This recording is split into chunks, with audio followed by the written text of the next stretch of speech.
मतलब बहुत ही मज़ेदार कहानी है और मतलब कितना इस बिहार की माटी में बच्चे कितना प्रेम करते हैं एक शिक्षक से, मतलब ये मैं आपको सुनाना चाहूँगा।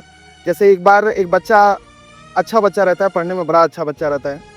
उसका मैंने रिक्वेस्ट करके, बहुत मैंने रिक्वेस्ट किया सिस्टम से, तो सिस्टम भी इस बात को समझी कि नहीं अच्छा बच्चा है, उसको फ़ी उसका नहीं लगना चाहिए। उसको कहीं न कहीं पूरी तरह से फ़ी में रिलीफ़ मिलना चाहिए और उसे पढ़ाई उसकी नहीं लगनी चाहिए पैसे पढ़ाई में।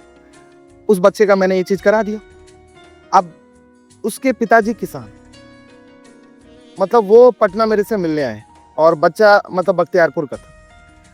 उनके पिताजी आए और मैं उस दिन क्लास ले रहा था, 4 बजे शाम हो रहा था, मेरे को कॉल आया कि सर मतलब मिलने आए थे तो मेरे से बड़ा रिक्वेस्ट करके मेरा नंबर लिए, तो आए कॉल किए कि सर आपसे मिलना है।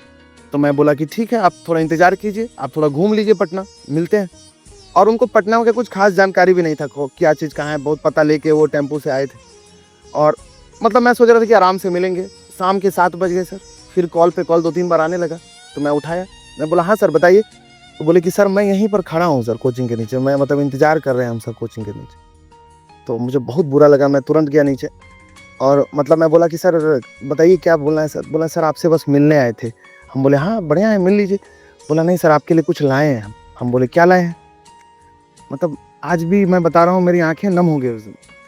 उस मतलब पिताजी उसके जो थे उन्होंने एक झोला लाया था और झोले में सर सब्जी था और उन्होंने कहा कि मेरे खेत से ये सब्जी मिला है मुझे, मतलब मैंने उगाया है, वो आपके लिए सर मैं लेके आया हूँ। बख्तियारपुर से। मतलब ये प्रेम होता है सर, जो पैसे से नहीं कमाया जा सकता है।